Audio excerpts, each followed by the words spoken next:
কাঁচা আম সংরক্ষণ করে খাওয়ার কথা চিন্তা করলেই সর্বপ্রথম আচারের কথা মাথায় আসে। চলুন এই বছর একটু ভিন্নভাবে চিন্তা করি। কাঁচা আম দিয়ে তৈরি করুন আম কাসুন্দি, আমচুর পাউডার আর ম্যাঙ্গো হট চিলি সস।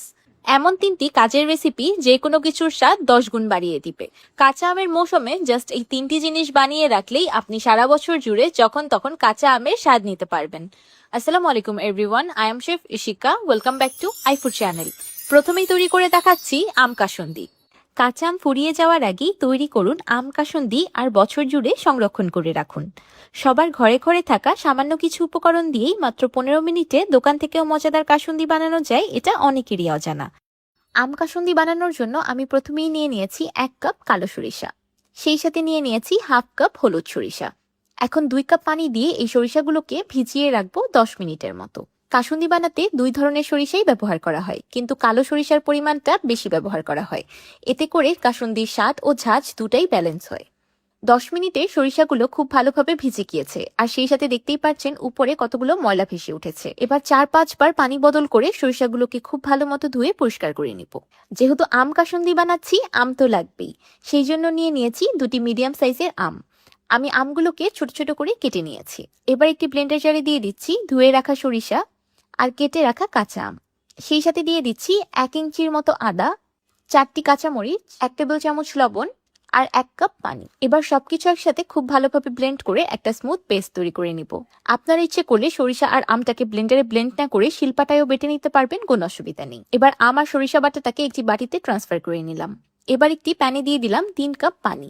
পানিতে দিয়ে দিলাম 1 চা চামচ হলুদের গুঁড়া, 1 চা চামচ মরিচের গুঁড়া আর হাফ কাপ চিনি।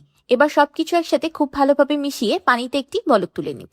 পানিতে বলক চলে এসেছে, এবার দিয়ে দিচ্ছি আগে থেকে তৈরি করে রাখা সরিষা আর আমের পেস্ট। সবকিছু একসাথে খুব ভালোভাবে মিশিয়ে নিয়ে মিশ্রণে একটি বলক তুলে নিব। আমি ব্লেন্ড করার সময় সরিষাতে 1 টেবিল চামচ লবণ ব্যবহার করেছিলাম। এখন কাসুন্দিটা টেস্ট করে দেখাতে আমার কাছে লবণটা একটু কম মনে হয়েছে, তাই আমি আরো 1 চা চামচ লবণ অ্যাড করে দিলাম। বলক চলে আসার পর কাসুন্দিটাকে আমি আরো 2 মিনিটের মতো ফুটিয়ে নিয়েছি। এবার দিয়ে দিলাম 1 কাপ ভিনেগার। ভিনেগার অ্যাড করাতে কাসুন্দির স্বাদ যেমন বেড়ে যাবে, সেই সাথে প্রিজারভেটিভ হিসেবেও কাজ করবে। আপনারা এই আম কাসুন্দি বানিয়ে বছর জুড়ে সংরক্ষণ করতে পারবেন, আর স্বাদও একদম নতুনের মতোই থাকবে। এবার দিয়ে দিলাম হাফ কাপ সরিষার তেল। এবার চুলার মিডিয়াম টু হাই হিটে রান্না করতে থাকবো কাসুন্দির সাথে তেলটা সম্পূর্ণ মিশে যাওয়া পর্যন্ত। দেখতেই পাচ্ছেন রান্না করতে করতে তেলটা কাসুন্দির সাথে সম্পূর্ণ মিশে গিয়েছে। সেই সাথে কাসুন্দিতে আমার পছন্দ মতো একটা ঘনত্ব চলে এসেছে। এই সময় কাসুন্দিটা দেখতে বেশি পাতলা মনে হতে পারে, কিন্তু এটা নামানোর পর আরো ঘন হয়ে যাবে, তাই চুলাতে এর থেকে বেশি ঘন করা যাবে না। এখন চুলার ফ্লেমটাকে অফ করে আমি কাসুন্দিটাকে ঠান্ডা হতে রেখে দিব। আম কাসুন্দিটা খুব ভালোভাবে ঠান্ডা হয়ে গিয়েছে, দেখতেই পাচ্ছেন আগের থেকে কতটা বেশি ঘন হয়ে গিয়েছে। কাসুন্দির একদম পারফেক্ট একটা কনসিস্টেন্সি এসেছে, তাই না? তো তৈরি হয়ে গেল অসম্ভব মজাদার আম কাসুন্দি।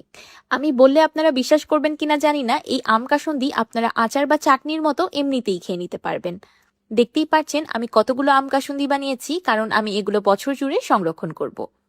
মাত্র 1.5 কাপ সরিষা আর 2টি আমেই কিন্তু অনেকগুলো আম কাসুন্দি তৈরি হয়েছে। যে কোনো এয়ারটাইট বোতল বা বয়ামে ভরে এই আম কাসুন্দিগুলোকে নর্মাল রুম তাপমাত্রায় সংরক্ষণ করতে পারবেন বছর জুড়ে। আপনারা কিন্তু এই আম কাসুন্দি দিয়ে সরিষা ইলিশও রান্না করে খেতে পারবেন, খেতে দুর্দান্ত লাগবে। তাছাড়া গরম গরম ভাতে শুধু কাসুন্দি দিয়ে খেতেও কিন্তু খুব ভালো লাগে। আপনারা আগে কখনো ভাত দিয়ে কাসুন্দি খেয়েছেন? যদি খেয়ে থাকেন আমাকে কমেন্ট করে জানাতে ভুলবেন না কিন্তু। এই আম কাসুন্দি তৈরি করার আগে আপনাদের একটা সতর্কবাণী দিয়ে দিই। একবার যদি এই ঘরে তৈরি আম কাসুন্দির স্বাদ পান, তখন কিন্তু দোকানের কিনা কাসুন্দি খেতে কখনোই ভালো লাগবে না। আমি গ্যারান্টি দিয়ে বলতে পারবো আম কাসুন্দি দিয়ে তৈরি করা এই আম ভর্তাটা আপনার খাওয়া বেস্ট আম ভর্তা হবে। তাহলে চলুন এবার তৈরি করে নেই আমচুর পাউডার। আর এদিক ওদিক খোঁজাখুঁজি না করে ঘরেই বানিয়ে নিন আমচুর পাউডার, তাও মাত্র একটি উপকরণ দিয়ে। চটপটি ফুচকা, ভেলপুরি থেকে শুরু করে শরবত, সালাদ বা যে কোনো নাস্তার স্বাদ বাড়াতে এই আমচুর পাউডারের তুলনাই হয় না। আমচুর পাউডার বানানোর জন্য আমি প্রথমেই নিয়ে নিয়েছি 1 কেজি কাঁচা আম। আমি আমগুলোকে খুব ভালো মতো ধুয়ে পরিষ্কার করে মুছে শুকনো করে নিয়েছি। এবার একটি পিলারের সাহায্যে আমের স্কিনগুলোকে পিল করে নিব। এবার একটি গ্রেটারের সাহায্যে আমগুলোকে গ্রেট করে নিব। আপনাদের হাতের কাছে গ্রেটার অ্যাভেলেবেল না থাকলেও কোনো অসুবিধা নেই, আপনারা নাইফ বা বটির সাহায্যেও আমগুলোকে একদম ঝুরি ঝুরি করে কেটে নিতে পারেন। আমার সবগুলো আম খুব ভালোভাবে গ্রেট করা হয়ে গিয়েছে। এবার আমি দিয়ে দিলাম 2 টেবিল চামচ লবণ, এখন লবণটাকে আমের সাথে খুব ভালোভাবে মাখিয়ে নিব। লবণ অ্যাড করাতে আমটা যখন শুকানো হবে তখন আমের রংটা নষ্ট হবে না আর এটার শেলফ লাইফ অনেক গুণ বেড়ে যাবে। আমচুর পাউডার রোজ রোজ ব্যবহার করা হয় না, তাই এটাকে একদিন বানিয়ে অনেকদিন স্টোর করা খুব বেশি প্রয়োজন। লবণ মাখানোর পর আমগুলোতে হালকা পানি ছেড়ে দিবে, তাই আলতো হাতে চেপে আমের এক্সট্রা পানিটাকে ছেড়ে ফেলে দিচ্ছি। এটাকে অতিরিক্ত চাপাচাপি করার প্রয়োজন নেই, যেহেতু আমগুলো শুকানোই হবে তাই শুকানোর সময় একটু পানি থাকলেও সেটা শুকিয়ে যাবে। যেহেতু এটা দিয়ে আমচুর পাউডার বানানো হবে তাই কোনো রকম হলুদ বা মশলা মাখানো হবে না। দেখতেই পারছেন আমগুলো আবারও হালকা ঝরঝরে হয়ে গিয়েছে। এবার একটি স্টিলের প্লেটে আমি আমগুলোকে ভালোভাবে ছড়িয়ে দিচ্ছি। আমি একটু পাতলাভাবে আমগুলো ছড়িয়ে দিয়েছি যেন খুব দ্রুত শুকিয়ে যায়। আমি একটি বড় স্টিলের ছেনি নিয়ে নিয়েছি, সেটাতেও আমগুলোকে খুব ভালোভাবে ছড়িয়ে দিচ্ছি। যেহেতু রোদে দিলে স্টিল খুব তাড়াতাড়ি গরম হয়ে যায় তাই আমি এখানে স্টিলের প্লেট আর ছেনি ব্যবহার করেছি। আপনারা ইচ্ছে করলে এখানে কাচের, সিরামিকের বা মেলামাইনের প্লেটও ব্যবহার করতে পারবেন, কোনো অসুবিধা নেই। এবার আমি আমগুলোকে একদম কড়া রোদে শুকিয়ে নিব 2 থেকে 3 দিনের মতো। আপনাদের ক্ষেত্রে সময়টা একটু কম বেশিও লাগতে পারে। 3 দিন পর আমগুলো খুব ভালোভাবে শুকিয়ে গিয়েছে। দেখতেই পাচ্ছেন আমি কতগুলো আম শুকাতে দিয়েছিলাম কিন্তু শুকিয়ে কত কমে গিয়েছে। কিন্তু কমে গেলেও এগুলো দিয়ে অনেকগুলো আমচুর পাউডার বানানো যাবে। এবার আমি এই শুকনো আমগুলোকে একটি ব্লেন্ডার জারে দিয়ে খুব ভালোভাবে ব্লেন্ড করে নিব। যারা বাহিরের দেশে থাকেন বা যাদের জন্য আমগুলো রোদে শুকানো সম্ভব হবে না তারা কিন্তু মাইক্রোওয়েভ বা ওভেনের ব্যবহার করেও আমগুলো শুকিয়ে নিতে পারেন। ওভেনের একদম লোয়েস্ট টেম্পারেচারে 2-3 ঘন্টা আমগুলোকে বেক করে নিলেই খুব সুন্দরভাবে ড্রাই হয়ে যাবে। তো তৈরি হয়ে গেল হোমমেড আমচুর পাউডার। আমার ব্লেন্ডারটা খুব ভালো তাই আমগুলো একদম ব্লেন্ড হয়ে পাউডার হয়ে গিয়েছে। যদি আপনাদের আমচুর পাউডারটা একদম পাউডার না হয় তাহলে আপনারা ছেঁকে নিতে পারেন। এই আমচুর পাউডার আপনারা যে কোনো খাবারে স্বাদ বাড়াতে ব্যবহার করতে পারবেন। চটপটি, ফুচকা, ভেলপুরি এই জাতীয় খাবার ছাড়াও যে কোনো স্যালাডের উপরেও এই আমচুর পাউডার দিয়ে দিলে সেটার স্বাদ অনেক গুণ বেড়ে যায়। আবার যে কোনো নাস্তা বা পাকোড়া তৈরিতেও যদি এই আমচুর পাউডার সামান্য পরিমাণে ব্যবহার করা হয় সেটার স্বাদও কিন্তু খেতে অতুলনীয় লাগে। যে কোনো এয়ারটাইট কন্টেইনারে করে এই আমচুর পাউডারগুলো আপনারা ফ্রিজের বাহিরেই সংরক্ষণ করতে পারবেন 2 বছরের উপরে। অবশ্যই এয়ারটাইট কন্টেইনারে করে সংরক্ষণ করবেন আর শুষ্ক স্থানে রাখবেন। এই গরমকালে তো আমচুর পাউডারের কোনো তুলনাই হয় না। গরমে হিটস্ট্রোক থেকে বাঁচতে চেয়ে এই আমচুর পাউডার কত কাজে আসবে সেটা আমি আপনাদেরকে এখনই দেখিয়ে দিচ্ছি। এই আমচুর পাউডার দিয়ে আপনারা খুব সহজেই যখন তখন আমের শরবত তৈরি করে খেতে পারবেন। 1 গ্লাস ঠান্ডা পানি নিয়ে নিলাম, দিয়ে দিলাম 1 টেবিল চামচ আমচুর পাউডার আর 1 টেবিল চামচ খেজুরের চিনি, দিয়ে দিলাম 1/4 চা চামচ বিট লবণ আর 1/4 চা চামচ সাদা লবণ। সবকিছু একসাথে মিশিয়ে নিলেই তৈরি হয়ে যাবে গরমে 1 গ্লাস প্রশান্তি ইনস্ট্যান্ট আমের শরবত, তাও আবার স্বাস্থ্যকর। আমার আজকের এই ঘরে তৈরি আমচুর পাউডার রেসিপিটি আপনাদের কাছে কেমন লাগলো আমাকে অবশ্যই কমেন্ট করে জানাবেন। একদম শেষে এবার তৈরি করে দেখাচ্ছি ম্যাঙ্গো হট চিলি সস। কাঁচা আম পেকে যাওয়ার আগে তৈরি করে নিন ম্যাঙ্গো হট চিলি সস আর বছর জুড়ে সংরক্ষণ করে রাখুন। কাঁচা আম ও আরো 2-3টি উপকরণ দিয়ে মাত্র 15 মিনিটেই টমেটো সসের থেকেও মজার সস বানানো যায়, এটা অনেকেরই অজানা। ম্যাঙ্গো হট চিলি সস বানানোর জন্য আমি প্রথমেই নিয়ে নিয়েছি 1 কেজি কাঁচা আম। এখন আমি আমগুলোকে ছোট ছোট করে কেটে নিব। কাঁচা আমের হট চিলি সস বানানোর জন্য অবশ্যই আঁটি ও আঁশ ছাড়া কচি আমগুলো ব্যবহার করতে হবে। এবার সরাসরি রান্নায় চলে যাব। একটি বাটিতে নিয়ে নিয়েছি একটি দারুচিনি, একটি জয়িত্রী, 3টি লং, 1/2 চা চামচ কালো গোলমরিচ আর 2টি এলাচ। এখন এই আস্ত গরম মশলাগুলোকে একটি সুতি কাপড়ে বেঁধে পটলি বানিয়ে নিব। এবার প্যানে দিয়ে দিলাম আগে থেকে কেটে রাখা কাঁচা আম, 3টি মিডিয়াম সাইজের পেঁয়াজ, আমি পেঁয়াজগুলোকে মাঝ বরাবর কেটে নিয়েছি, 2টি মিডিয়াম সাইজের রসুন আর আগে থেকে তৈরি করে রাখা গরম মশলার পটলি। এবার 2 কাপ পানি দিয়ে সবকিছু একসাথে খুব ভালো মতো সিদ্ধ করে নিব। আচ্ছা, আপনারা এখানে গরম মশলার পটলির পরিবর্তে ডিরেক্টলি গরম মশলাগুলো দিয়েও সিদ্ধ করতে পারবেন, কিন্তু যেহেতু পরবর্তীতে গরম মশলাগুলো তুলে ফেলে দিতে হবে তাই সুবিধার জন্য আমি পটলি ব্যবহার করেছি। এগুলোকে সিদ্ধ করার সময় চুলার ফ্লেমটা মিডিয়াম টু হাইতে থাকবে। 10-15 মিনিটে সবকিছু খুব ভালোভাবে সিদ্ধ হয়ে গিয়েছে। আমার পেঁয়াজ তো খুব দ্রুতই সিদ্ধ হয়ে যাবে, শুধু রসুনটা সিদ্ধ হতে একটু বেশি সময় লাগবে। স্প্যাচুলার সাহায্যে চেক করে যদি দেখেন রসুনটা গলে যাচ্ছে তাহলে বুঝবেন সবকিছুই পারফেক্টলি কুকড। এখন আমি পটলিটাকে তুলে ফেলে দিচ্ছি, কারণ এটার ভিতরের গরম মশলার ফ্লেভারগুলো অলরেডি সসে ছড়িয়ে গিয়েছে। এখন আমি এই সিদ্ধ করা সসের মিক্সচারটাকে একটি বাটিতে নিয়ে হালকা ঠান্ডা করে নেব।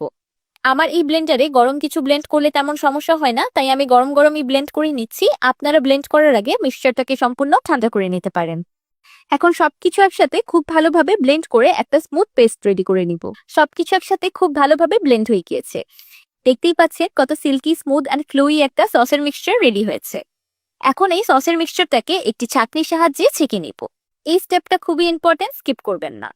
যদি খুবই silky smooth mango hot chilli sauce তৈরি করতে চান তাহলে মিক্সচারটাকে অবশ্যই ছেঁকে নিতে হবে।